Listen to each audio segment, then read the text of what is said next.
I'm starting it because I don't know if it was going to let people in until we started. I was worried it was going to push people away, but Yeah. maybe there's just no one there. Well, you'll like this. I mean, people, this is intriguing stuff. Yeah. So So if you're a roofer, go you over it got to know again. how to cook You shine. go over the difference between moonshine and brandy. So Brandy, moonshine is any distilled alcohol in its purest form, essentially, right?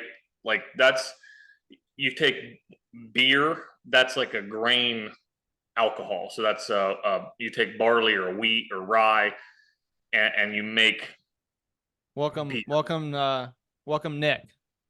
Want to All say right, hello? Nick, pay close attention, and we'll get into roofing stuff. But this is important stuff. But so beer is from a grain, Yeah. wine is from a fruit. Okay. Yeah. So brandy is distilled wine. So brandy comes from a fruit. You can't make brandy with corn, right? That's beer or something like that. So anyway, I like using wine and I like to make brandy with my still. So that is true brandy. That is true brandy. That's like this is like 130 proof. It's not like some people say they make like 150 or 180 proof. They're probably full of shit. This is like 130 proof. It's strong. It sucks. You don't want to drink it. So what you do is when you make this, you take this clear, very very powerful alcohol, and it does like it smells like red raspberry and alcohol. That's what it smells like. Yeah. So you keep in your keg a little bit. I use 5 gallon, 6 gallon, and that's what I run at a time. I don't run like some big crazy amount. It's personal consumption. This is not to sell. This is not for anybody to have. This is for me. But you keep a little bit of that wine back. So if I have 6 gallons of wine, I'll hold 1 gallon back. I'll only run the 5 gallon. Yeah. And then I dilute. This was a black raspberry jam jar, but I dilute this with a little bit of wine that gives it the color, but it also makes it drinkable. So you can sip. You might not like it, but you can sip the one with color. The one with no color, I mean, we sipped it. My brother's bad. That's why this is only half there, because during my brother's bachelor party, we passed it around a couple of times, and everybody was grabbing their throats and their ears, and their faces were on fire. So burn your taste buds off. Oh, it's so bad. It is so bad. I sat there, I test it the whole time with my finger. Every time you get your finger under that drip, taste it, because I don't want somebody to get sick off of it, because you can get like you're supposed to throw away the head, which is the first so much. Anyway, so I'm testing it the whole time for myself. Dude, it numbs your tongue every time. If you got shit that's numbing your tongue, it's good. That's how you know. That's how you know. That's the test. That's why you stick with High Noon. They're always mixed with 5%, no more. You can stay safe. Stay safe. I'm really working on this sponsorship with High Noon. Dave Portnoy got one. I'm really trying to be. I want the next. I want the El Prez pack to be the small town roofer pack. Yeah, I think you're next for sure. I mean, why not? I bet I drink more of them than Dave does.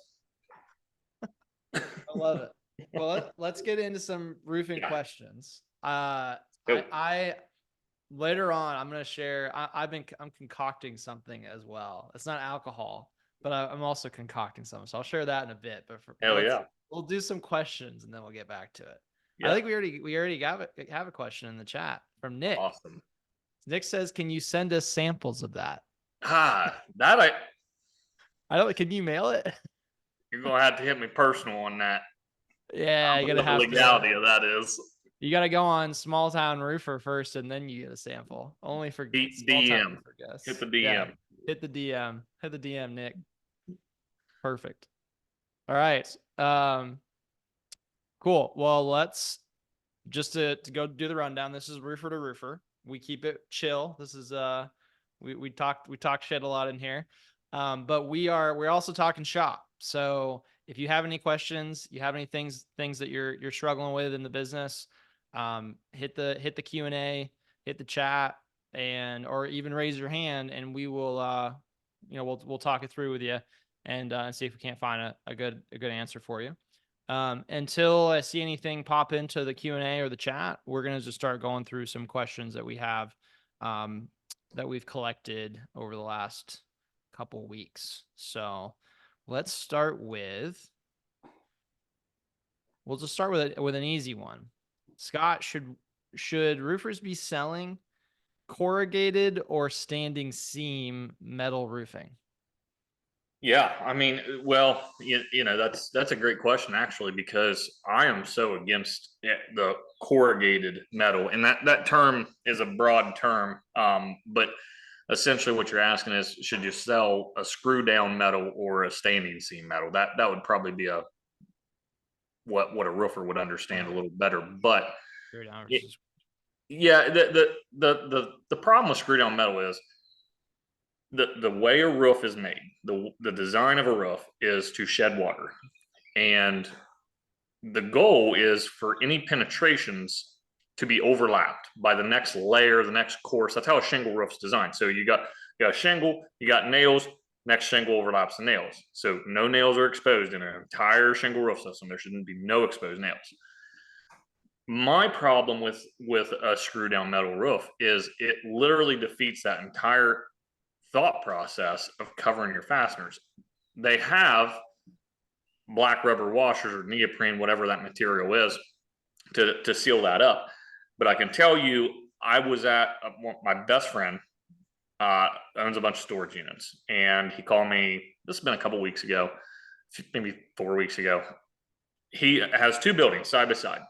One of them's got an old roof, 30-year-old roof, with the old nails with the neoprene washers.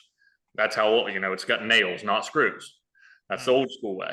The new one has screws with the washers. So the one that's leaking is the one with the screws. Newer, it's newer. I get up there, I look at it. Every freaking washer is dry rotted, cracked, looks like shit. And this roof's like 18 years old. So it's had a decent lifespan, but he's also been chasing leaks on this thing for years.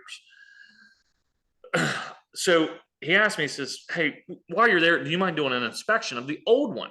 Because I know it's older. So I'm like, yeah, hell yeah, I'll jump up there. So I jump up on the old one, old nails.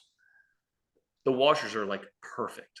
So whatever they switched in that material, the old nails looked significantly better than the new screws as far as the rubber washer that's supposed to seal that roof up. Here's the problem with those screws leaking, because I have done this 50 times at least. You go out, you get a call on a roof, it's a repair, it's a metal roof, it's leaking. In my neck of the woods, this is just, everybody wants a metal roof. They think it's the best. But what they don't understand is that screws goes bad, that leaks around it. You didn't notice that leak until you got a stain on your ceiling, right? The problem is it's been leaking for months, and the OSB that you've ran that fastener in is so soft and deteriorated in that, let's say, a quarter size area.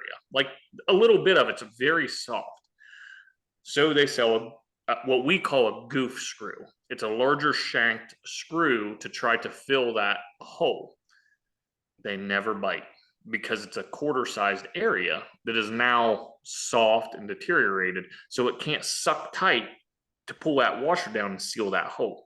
So the only way to fix it is to go underneath the roof deck from the attic, if you have one, and put a 2x4 in there so you can screw into that 2x4 and suck that 2x4 against some metal. So what a nightmare. If you got a shingle roof that's 15 years old and a shingle blows off of it, I can send a tech out to put a new shingle in there in 5 minutes. And we know which shingle it is. If it's metal, we're searching. A standard roof has like 4,000 screws. Come on. You really going to like be confident that you fixed it? There's 4,000 options here. I'm so against it. Here's the catch-22. I don't mean to get long-winded in it, but this is something I truly am pretty passionate about because I have beat it in my salesmen's heads out with a ball bat.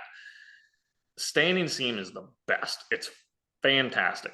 The problem is it comes at about 3 times the price of a shingle roof. Well, I've got a guy I'm getting ready to do a really high-end project for personally that we're going 3 hours away to do it. He's building this new vacation home.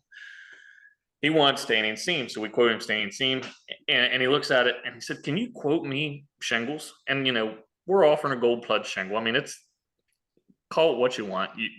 Take the warranties for what you will, but it's a good roof. It is a good roof.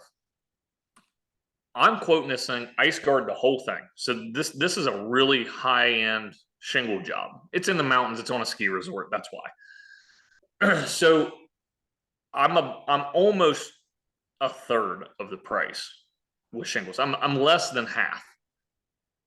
He asked me, he said, "How long do you think that shingle roof will last up there in those elements?" I said, "Dude, I seriously doubt you'll get less than 25 years out of it. I mean, I'm very confident in saying you'll get a 25-year lifespan out of this." He's like, "Why the hell would," he said, "I'm not going to be alive in 50 years. So I can put that roof on twice and still be money ahead than standing seam." Can you afford standing seam? It's way better, but you're paying for it. So at the end of the day, there's a reason that the #1 roofing product in America is dimensional shingles. There's a reason, because dollar for dollar, it's the best. Yeah, it's the most cost effective. It's the most efficient. It serves the best purpose. It's the easiest to repair, and dollar for dollar, the lifespan is worth it. What happens if you go inspect a job and they're asking for a quote and they're like, "I want corrugated metal roofing"? Dude, okay, so I'm gonna give you, this is gonna take 2 minutes. How do you, what is the tactical here? Like, what do you Yeah. tell your sales reps? Yep, we have literally built a script. I mean, this has been dude, I've never wanted to sell metal in my life. Like, we do because it's what the customer wants. So I mean, I have to give the customer what they want, but I have to educate them also. I'm responsible to give them that education. Now, I've got sales reps. I got one guy that came from a metal manufacturer. That's his background. He believes in this stuff. He loves it. So that was a really hard transition to come into my world where I don't believe in it. But regardless, somebody wants metal. The first thing we do, we're like, why do you want metal? Well, it lasts longer. That's 9 out of 10 times. It does last longer, but you do understand that those screws are only supposed to last 10 to 15 years. So in 10 to 15 years, you're probably going to be calling for a rescrew, and hopefully none of them's failed already to where we can actually do a true rescrew. So that's step one. Step two is we send them a quote. Every template we've got in ProLine, all of our quote templates, even our metal template, has a shingle option. Okay. So if they ask for a metal quote, we don't care. We're still sending you a shingle option, because the other catch that we get is price. People think metal's cheaper. It's not. We put shingles on for less money than we put metal on. We won't put metal over the shingles today. We learned our lesson in that. We're not perfect. We did do it for a long time, put metal over shingles. We won't do it again. There's a lot of reasons behind that. We can get into that another time, but add it to the little question list. Add it to the question list. It's a good topic, but regardless, when we send that quote, then they see that the shingle option's cheaper, and then they ask the question. But guess what? We go even a step further, and in our ProLine template, we made a document, and I would love to share it with the world because I freaking hate metal that much, that says the pros and cons, metal versus shingles. We literally put it right in there. Here's why you shouldn't choose metal. Now, if you still choose it, we would love to put it on for you. We're really freaking good at it. Like, I've got a crew of metal guys that are true fabricators. I mean, they're craftsmen, right? There's no problem with our installation. I just don't trust in the longevity of the product to not fail. Yeah. You understand I don't like it now? Yeah, I get it. I get it. It does look, that sanding seam looks so good though. Oh, it looks so good. Have you seen Dude, the new, I don't know if they're doing it out there or not, but where they have the shingle on the top and then the accented sanding seam on like your little dormers or little eyebrows over your garage doors. Yeah. Oh yeah. The one that I'm telling you we're going to do up in the mountains, we're Yeah. still doing standing seam on the eyebrows. Oh, nice. Yeah, that's exactly what we're doing because Yeah. it's like 4 square or something of standing seam and 60 square shingles or something, but yeah, no, it looks fantastic. If my house, if I could have afforded it when I built it, it has standing seam. Yeah. It's just hard to, because I live on a farm. I bought a farm to pass on to my kids. This is a forever home for me. And at 30, it might make sense, but I just couldn't afford it. But it is that good for sure. Yep. No, it makes sense. I'm right there with you. The All right, here's a good question. This is all right, well, let's look. We have a question in the chat.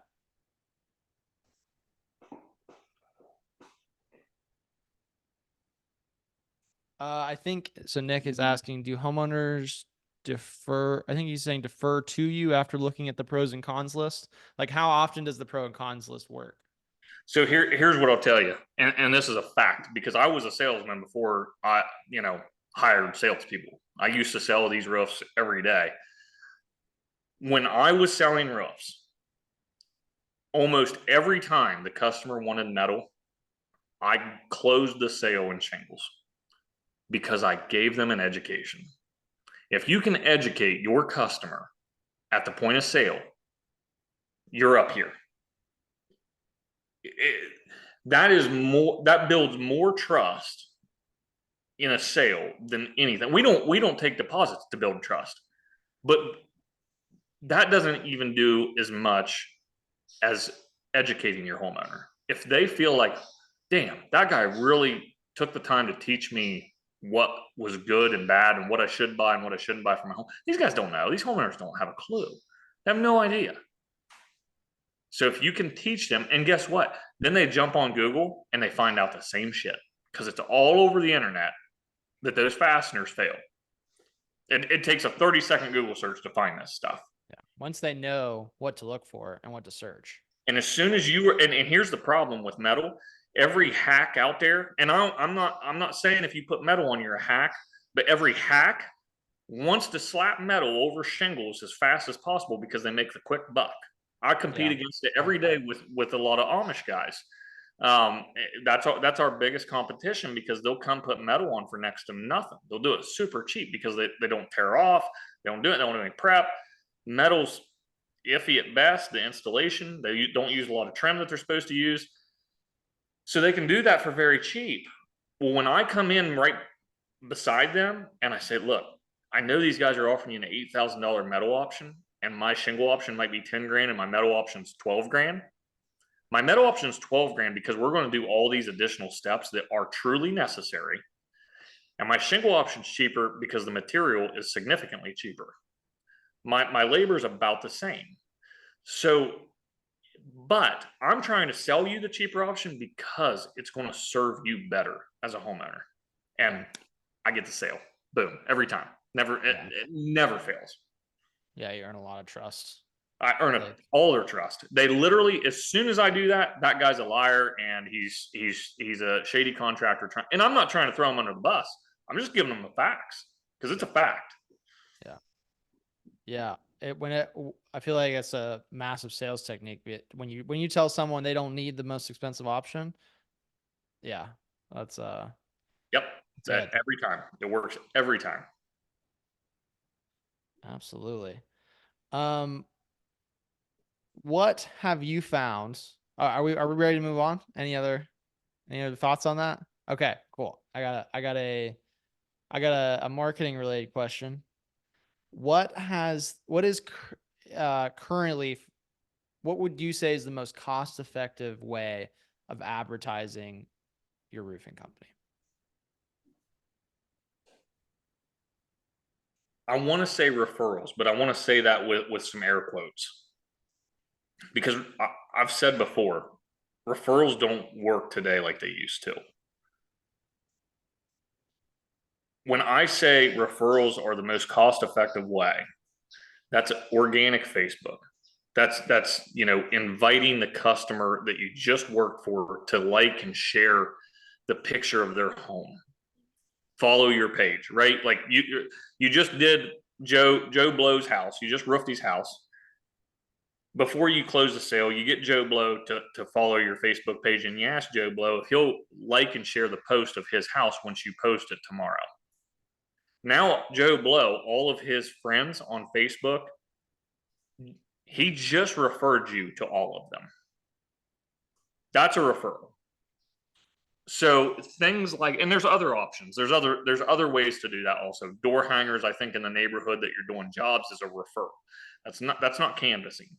In my opinion, that is not canvassing. Canvassing is going to that's a cold lead situation. You're going to a neighborhood that you're not working in and you're trying to get in.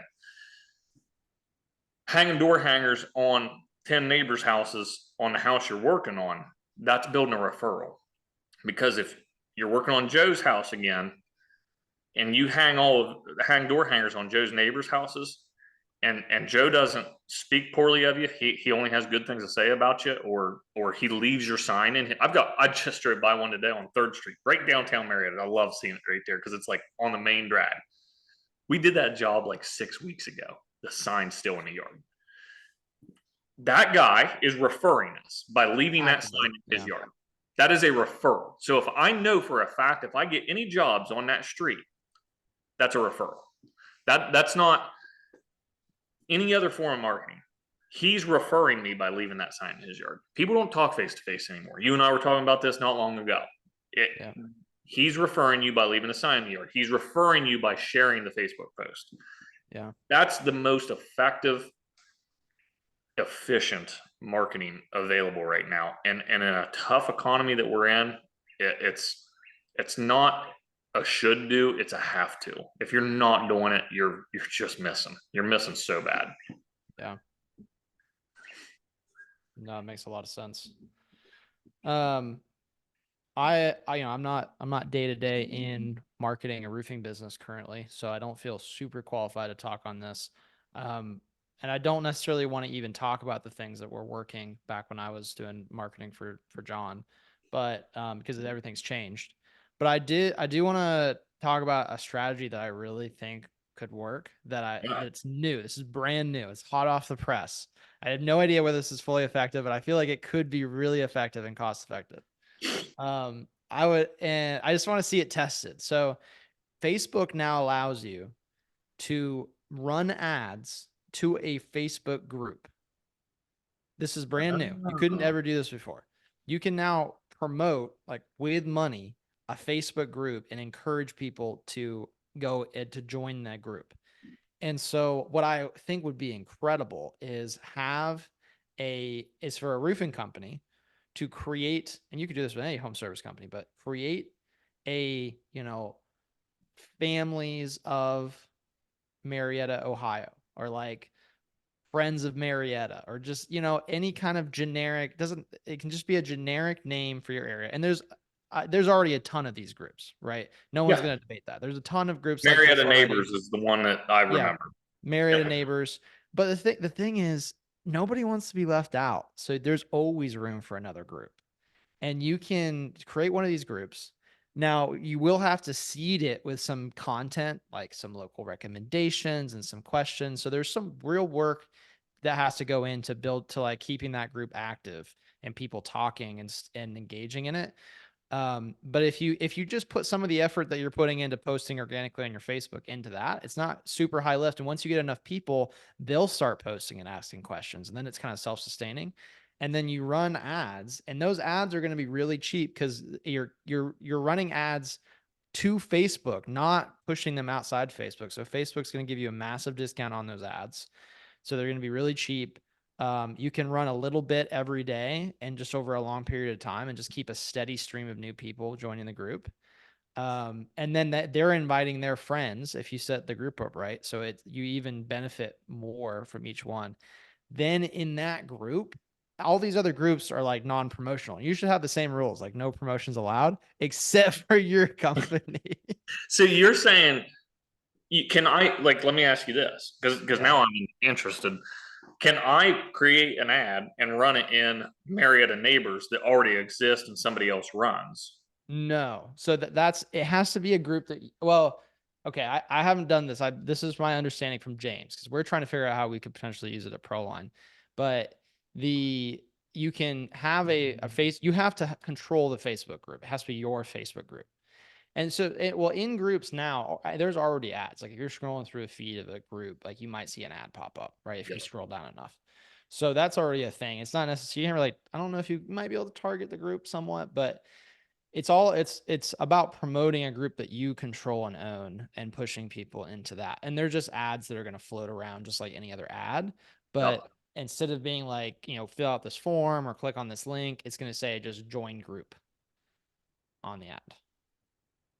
Gotcha. Which is super easy. It's one click to join the group. You're going to get so many clicks on that. And Facebook's going to give it to you so cheap. There's low competition on this because it's brand new. I think it's a strategy that could really work. So what I'll tell you, to me, this sounds like Google LSA in its early stages. Could be a huge deal if you can get in early, because LSA was a gold mine, freaking gold mine, dude. I was buying leads at $12 a shot, and they were qualified. They're qualified. Like they literally had to be wanting my services, or I could deny the lead and get paid back. Yeah. I was getting like 30 a week off Google LSA at 17, 12, $15 a shot. Like, give me all you got. This sounds like that. I think it's a longer play though. It's a longer play, but if you can get in early, like you said, it could be very cost efficient with not a huge lift. Yeah. You heard it here first on Roof. I love it. I don't know why you didn't tell me sooner. Well, we would talk about a lot of different stuff, but I was getting to it. Hey, I'm just glad we got there. Yeah. I should have let you test it for a few months. Yeah, test dummy. Yeah. Yeah, no, it's use at your own risk. This is untested, uncharted territory, but it's like she's practically a meme, but it's like Gary Vee says, you got to day trade the attention. All right. Before we jump into the next question, I want to show what I've been concocting. So if you don't know already, if you haven't noticed in my content, I'm a big toothpick guy. I love toothpicks. I don't know what I just loved having a toothpick and I just chew on it all day. Like when I'm working, I'll just be chewing on a toothpick. And there's one brand that is pretty good that I like off Amazon, but they're like completely sold out because they're like the only brand that doesn't taste terrible or like burn your mouth. I started out with the cinnamon toothpicks, but if you have cinnamon toothpicks in all day, you start to get boils on your lips. I learned that the hard way. That was awful. So you got to have like mild, like fruit flavored and stuff. But anyway, I'm just like sick of it being hard to find toothpicks that I like. So I got some agave. I got some fruit flavoring. It's like banana and strawberry. I saw you sniffing that before we jumped on. I was like, what the hell is he sniffing? I got these little jars, and then I got toothpicks, got like unflavored toothpicks. I'm gonna put it all. I'm gonna like play around. Oh, this is my secret sauce. This goes in my broader philosophy on business ideas. Is like you just got to get the idea out there. It doesn't matter. So I would love someone to steal this idea, but I got this B complex, like B12, B6 vitamins, and then I got where it is L-theanine. Do you know what these things are? You know what L-theanine is? No. It like calms you. So like energy drinks, like Monster is just like B complex, L-theanine, and caffeine. That's like what is in Monster Energy. Okay. And so like I have that, and I'm gonna put it all together. Put the toothpicks in, let it soak, and then dry them out, and I'm gonna make my own flavored toothpicks. Hell yeah, man! That's the way to go. If you can't find it, just make it. Exactly. Yeah, it's my little side project. So anyway, back to roofing. Let's get a new question here. And if you guys in the you guys in the audience have any new questions for us, hit us with them. And or like if one of y'all want to jump in, just raise your hand. There's a little button to raise your hand, I think. Yeah, there's a raise hand button. Raise your hand and Yeah, we'll we'll tag let's you in to ask a question. get something going here. I'm excited. Yeah. I'll look for a new. I'll give people half a minute here to come up with something while I look for something. High noon, throwing back the high noons.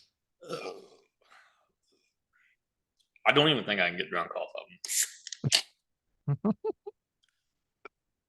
Ooh, That's why I don't drink the whiskey. It's because I will get drunk on that. yeah, you go too This isn't it.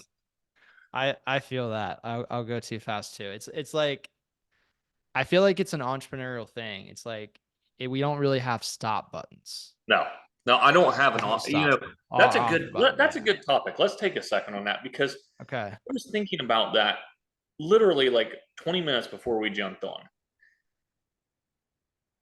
So I'm dealing with you know, I've got some private equity companies hitting me up. We've discussed this a little bit, and I went and met with my accountant today and figured some things out. And I was literally walking around my house, just walking around my house.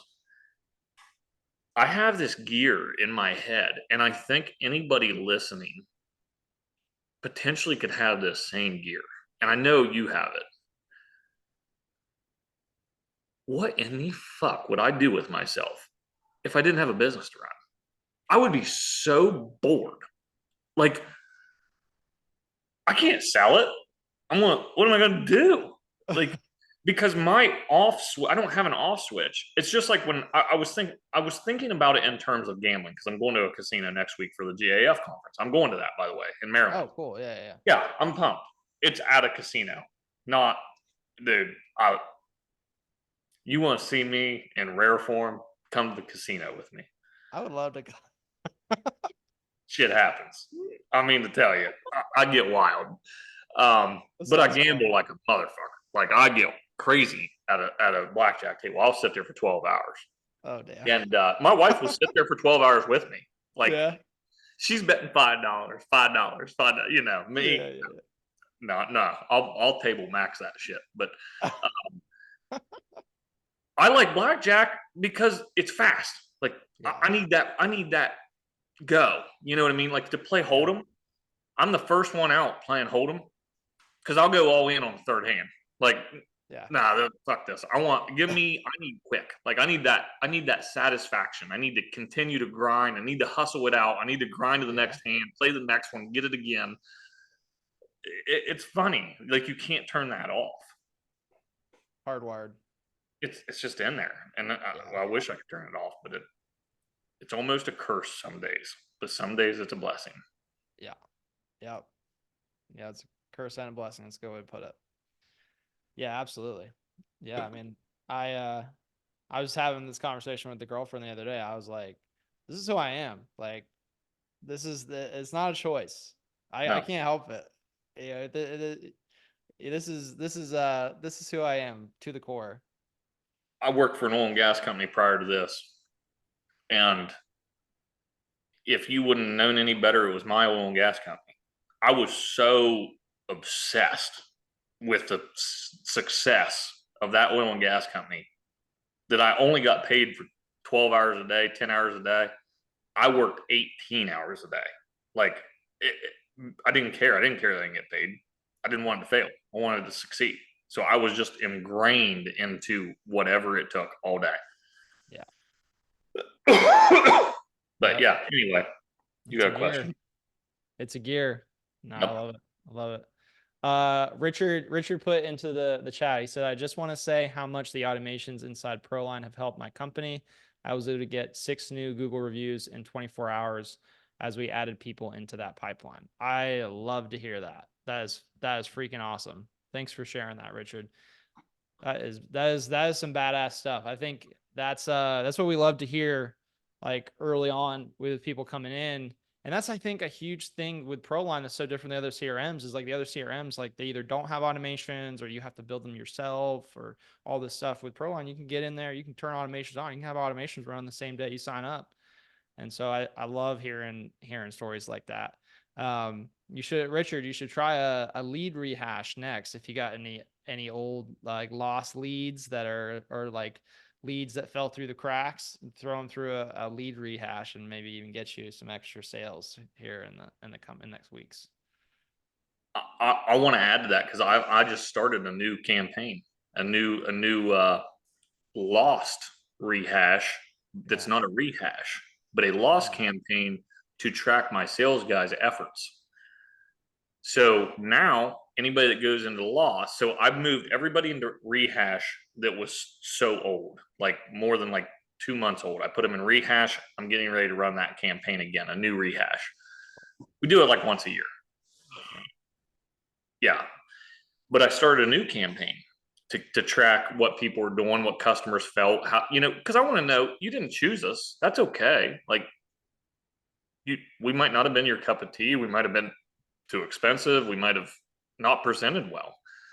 So I started another campaign. As soon as they hit lost, it sends them, it diverts them to my customer.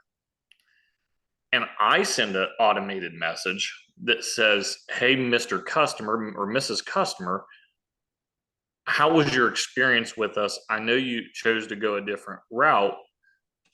Is there anything we could have done better? We always want to continue to improve.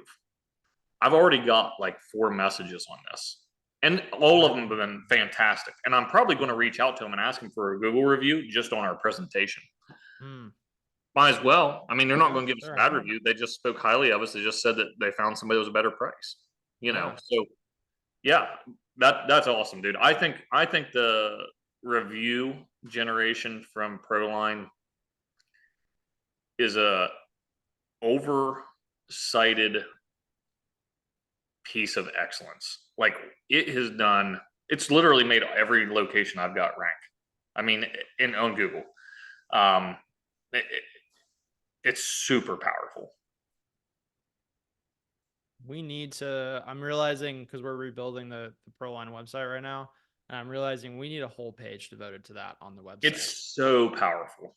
Yeah. I've literally went from I'm in a market that's just I'm in one market that's very competitive, very cutthroat, very dense.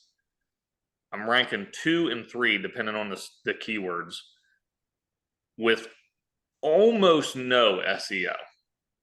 It's just off of ProLine generated 5-star reviews with us responding to them. We're very good about you responding to these reviews as soon as we get them.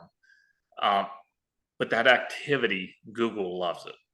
I mean, I'm no Google wizard. I don't know shit about it. I just know that I'm ranking, and I know I ain't doing shit for it other than good reviews, and I'm responding to the reviews. And I wouldn't get any of those reviews. Out of the last 50 I got, I bet I'd get 3 if it wasn't for ProLine. That's well, that's good. I truly believe that. It's just they're not coming through from the sales reps asking for them in person. They're coming through from ProLine. Say that again. They're coming through from ProLine. They're not coming through just from the sales reps asking in person. Correct. We don't even ask in person. We quit. Yeah, because it was It really never works for us. Yeah. We're not real good at it. What we're good at is the sale and the project and the follow up, and we're just good at automation. Our automations look good. I've told you the typos, the little things, the little custom messaging. Yeah. And people just leave reviews. We're getting like so I told you when we talked about this previously, we were doing like better than 1 and 4, like 1 and 3.5. We're up to like 1 and 3 or better right now for this year. We're kicking ass on reviews right now. Yeah. That is awesome. Yeah, the thing is there's entire services that charge like $300 to $500 a month just to do what the ProLine review campaign does. Yep. Like we have all the same features. I mean, there's some bells and whistles, but like the same core functionality. And we just essentially throw that in at no additional cost. Like it's just part of it. Part of the CRM, which I think my philosophy is like it should be. Like your CRM should do that. Like there's no excuse for us to have a CRM that doesn't like help you to automate communication, including asking for reviews. Like it should just be part of it. Well, and the fantastic part about it is just like I said, it's unlimited. I just literally made something off the wall of owner follow up on sales reps Super through creative. Lost. Yeah. I can make that. It took Yeah. me 20 minutes to generate. Now, mind you, it's not some big, long, drawn out campaign. I think it's 2 messages Yeah. because I'm not trying to bug these people. They said no. Yeah. But if you want to cuss me out, I want you to have the opportunity to cuss me out because then I'm gonna go cuss somebody else out. Yeah. You know, why is this person chewing my ass? You Right. know, What'd you do? What'd you do? right? You screwed something up. Let's talk about it. So, Yeah. but yeah, that's the beauty of it. Yeah, I love that. We there's a competitor of ours that starts with an R and ends in an R. That just recently they added a text message feature.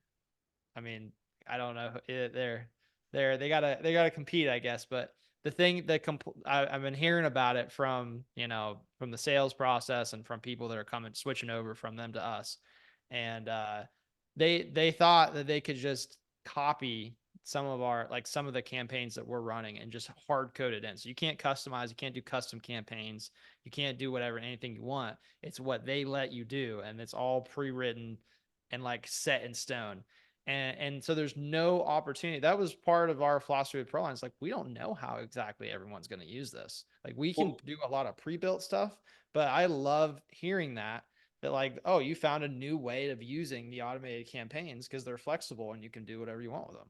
well, and here's the thing about it. You're in Atlanta.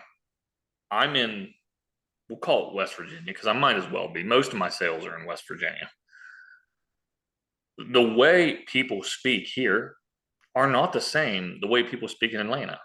Or we've got a friend in Arizona. The people out there talk different. The people in Louisiana talk different.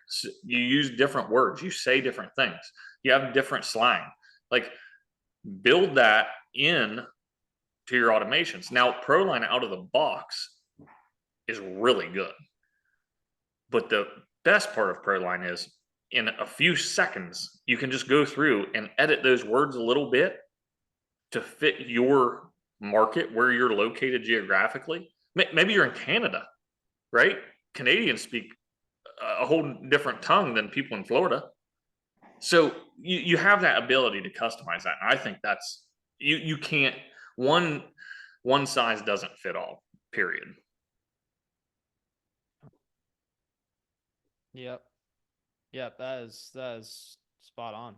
Yeah, one size does not fit all. I think that a lot of software platforms, and I personally am very much trying to instill this in our whole company as a whole. But there are a lot of software, and not doing this, but a lot of software companies have this level of arrogance where they're like, "Oh, it should be done this way." Like and then we're just gonna build the software and set in stone. Can't change the stages. Can't change the messages. Can't like it's most of these softwares I'm listening up. These are things that are in real leading softwares right now that are in the roofing space, and it's like the arrogance to think that your idea of how this should be run is just should apply to everyone.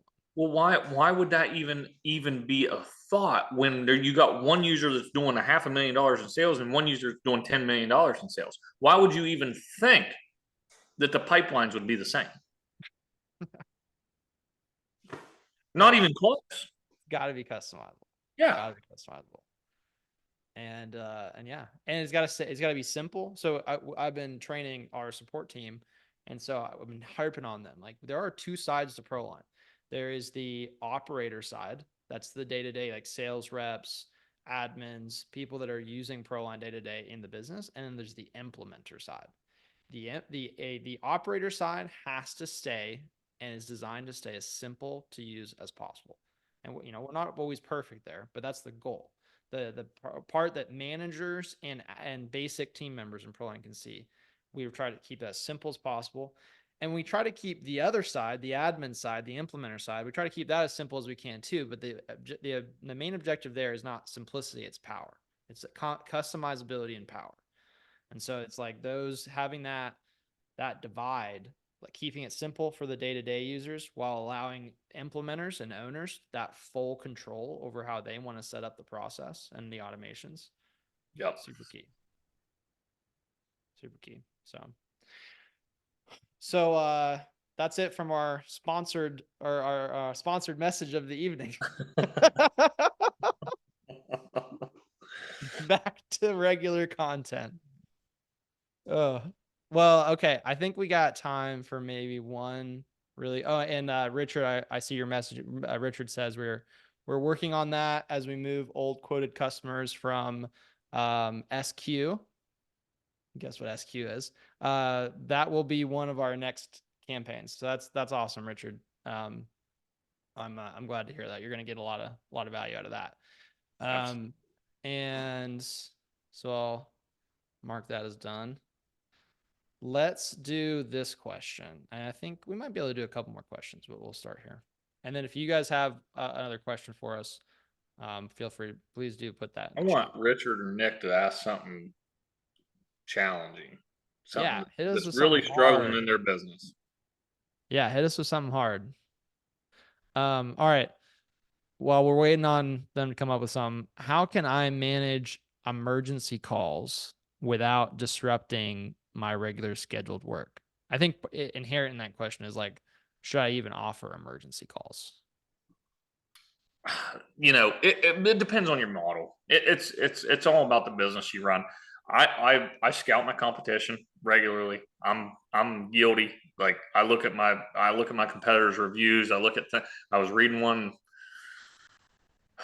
I don't know. It must have been a couple of nights ago. I was sitting in the camper on my phone reading reviews, and that's what I do. Like I'm a nerd. I waste a lot of time looking, but I want to know. I want to know what's my competition failing at and where they're succeeding at, because that's how I can judge where I'm at and where I can grow. One of the things I read on a big competitor of ours, probably someone we bid against in one market a third of the time. I mean, it's very often that we're both showing up. Was the comment was a 1-star review on Google, and what they said was, I called them needing a repair, and it was some sort of emergency. It was leaking, and they turned me down and didn't give me a referral. They must be like everyone else, only chasing the big dollar jobs. And I'm almost verbatim on that. Like that's what it said. Now I get it. Last year we didn't even offer it, so I can't sit here and sit on my high horse and say that we've always done it right. And I don't even think we're doing it right now necessarily. But we ended up implementing one full-time service tech in house that is just at everyone's disposal. So we have a meeting every morning, you want to call it a morning huddle, whatever you want to call it. We call it a touch base. Everybody goes around. If anybody's got anything for Zach to do, that's first. That's Zach's priority for the day. If Zach doesn't have anything to do, then we have some other agenda stuff that he does. But we try to address those things as quickly as possible.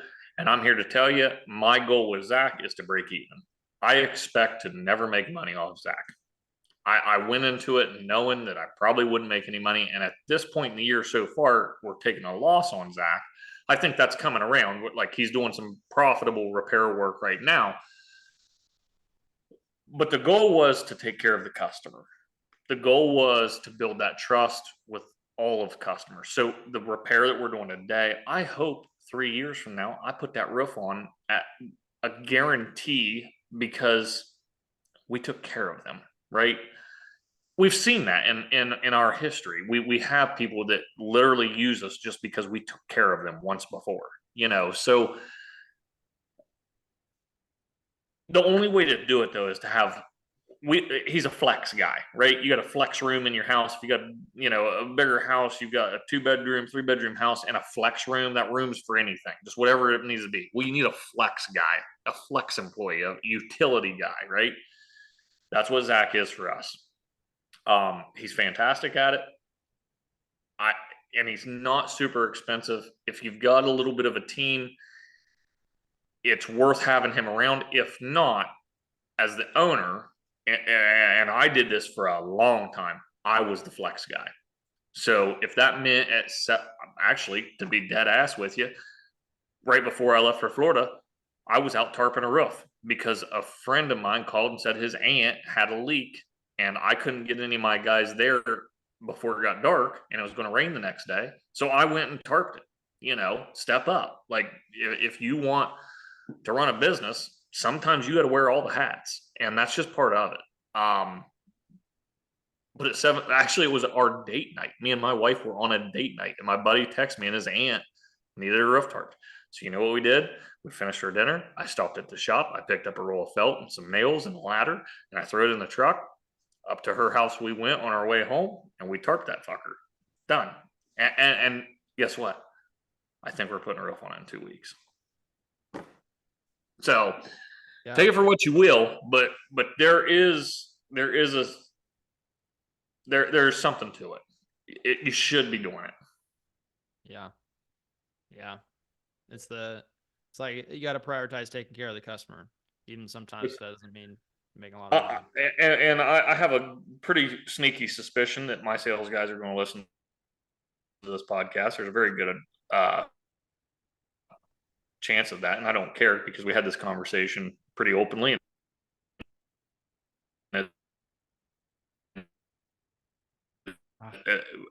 I've told you there. I don't have much filter. There's really not much. Can you hear me? Yeah, you cut out for a second. I think you're coming back though. How about now? Yeah. Okay. Yeah, I don't have a whole lot of filter. I don't worry about that. And but regardless, we had a sales guy. When I say take care of the customer, I live by that. Like that is all that matters. There's nothing else in business that matters other than the customer. Like nothing else matters. Yeah. So we had a situation where I had a sales rep. You know, he's hungry. He's early. He doesn't have a lot of sales this year. He's trying to get, some commission built up. So he's trying to get jobs done and get that bill up, right? Because my guys don't get paid until I get paid. So he got a little bit over ambitious about billing. And he billed this customer knowing that there was a callback issue, right? We take no deposits. Our guarantee is we finish the project in full to your satisfaction before you pay us. He billed him knowing that there was a little bit of a problem. It wasn't much. It was 20 minutes worth of dumb shit, right? Like not a big deal, but it was 20 minutes worth of shit that needed done still. I went as far as told him, you call the guy, you tell him just to ignore that invoice. That invoice doesn't exist. I'm going to remove that. We'll be out tomorrow to get these issues addressed. And then once me and you walk the job together, then I'll get you an invoice. Like the customer is the only thing that matters. Their satisfaction is the only thing that will give you a successful business. Yep. I say that, I'm sure I've got a couple pissed off homeowners out there. Like I'm not perfect. Everyone does. Everyone does. You work really freaking hard to try to satisfy everybody. Yep. Yeah, that makes sense. Makes sense. I like the caveat that it's like, yeah, if maybe you're too small to afford that. All right, you're that. Like you're that. I was that until this year. Yeah. And I'm still doing it. Like I still am not above that at all. Yep. I think, not to go down a rabbit hole, I think there's a lot of good stuff to be said for like, EOS and like the EOS system and like all the what is the I'm blanking out in the book, but it's like trying to work on the business, not in it. But there's steps to it. At the end of the day, like you gotta actually get it done for the customer, and like you can't go from working in the business and then just go immediately to working on the business and then just leave everything undone. That's not how it works. You gotta still get everything done. So you gotta kind of gradually step out of the day to day. And I think a lot it's a trap that I think a lot of business owners jump or fall into, which is like, oh, I know I shouldn't be here, so let me try to jump completely out of the business. But then promises get left undone. The customers are unhappy, so there's consequences to that. I'll go a step further. I know a personal relationship of mine, and I mean a very personal relationship, He's the wealthiest person I know, the biggest business entrepreneur person I know, hundreds of millions of dollars worth of revenue per year, global companies. This man still, from time to time, I'm not saying on a daily basis, but from time to time, goes to particular job sites, works with his people, walks the job, understands the problems, looks for solutions, helps the guys. Like, that is your baby. And if at any time you're willing to let your baby be unattended 100%, you're failing. You've got to always have that piece where you're willing to just jump in, strap a tool bag on, go nail a freaking tarp down, whatever it takes. Yep. Absolutely. 100%. We got a good question here from Nick. So Nick's asking us, this will be a last question of the night. As a younger sales rep in my first year working in roofing, he's mostly out in the field. How do you cross the divide to making homeowners not even look at the fact of that you're the age of their kids and not even their coworkers? Dude, this is the best question we've had. To me, This is a great question. And I'll tell you why. Look at me, right? I'm 33. I still look like I'm 17. You know what I mean? Like, I can't. The amount of times I've walked up to a freaking appointment and the homeowner's been like, "How old are you?" And I'm like, "What does that matter?" Like, I'm educating you. I'm giving you everything you're asking. What? So to jump 10 years ahead, I have a guy that I just moved into sales last week that's been working for me for a couple years. He started working for me right out of high school. He is a fantastic kid, like just a good, well-rounded, good-looking, educated, just one of them guys, right? He's just kind of got it. You know what I mean? I'm fortunate to have him. I really feel that way. He's 21. He literally looks like he's 16. Like, not an ounce of facial hair, tight cut haircut. Like, you got to prove your education, right? You got to speak with confidence. You've got to show that you know what you're selling. There's not a wrong way to do it, but at the same time, like for me, I started my business when I was 24, I think. And I didn't shave. Like, I didn't start shaving until like 2 years ago. And I still shave like once a week. Like, this is a week. I'm a week in. You know what I mean? So there's not much there. But when I was 24, I was having all these issues. Same thing you're dealing with is people don't take you serious because you're young. Get in the door and have a really good pitch. And really, I spent so many hours online watching, because I knew the business, but I didn't know it to where I could just drill it in. You know what I mean? So I educated the shit out of myself. I was as well versed in construction as anybody could have been verbally. Like, I just could talk about it all day long. I knew everything to say. And then I also made sure that they understood, yeah, I'm only 24, 25 years old, but I've been doing this since I was 16.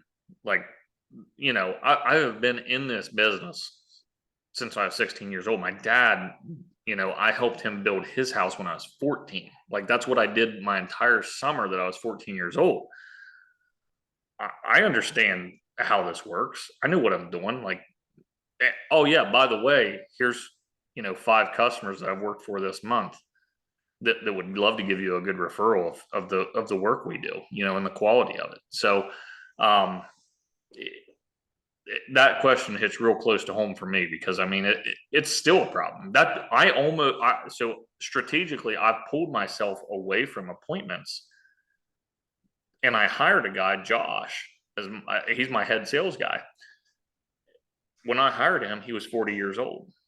because I knew that there was a problem there. There was a barrier there, and I was struggling to, you know, get people to take me serious.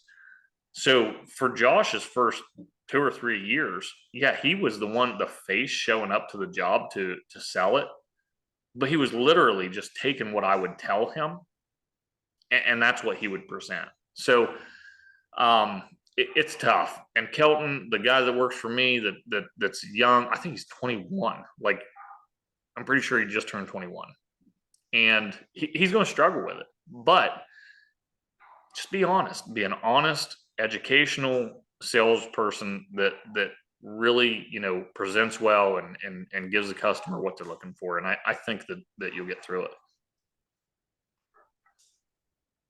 Education. Be the utmost expert. Be the expert. It doesn't matter if you've been in it 3 years, 20 years. If you know what you're talking about, you know what you're talking about, and nobody can deny that. Don't bullshit your way through it. Go educate yourself, and I assume you already have. And if you have halfway, finish it. Get super sharp on your knowledge. Don't have a single question that you can't answer. There should be nothing that a customer can ask you about a roof job or a siding or whatever you're selling. If it's a potential question, you better, I mean, it better just be muscle memory. You be just right now. You can answer it. Love that. I love that. Hopefully that helps, Nick. All right. Let's wrap up there. Thanks for joining us, guys. And it's the end of Roofer2Roofer. I think this is episode 6, I believe. Yeah. So And this is my favorite hour of the week. yeah, that's fun. That's fun. This is good. It's turning out to be a good show. So, all right. Well, we'll wrap it up, and we will see everybody next week.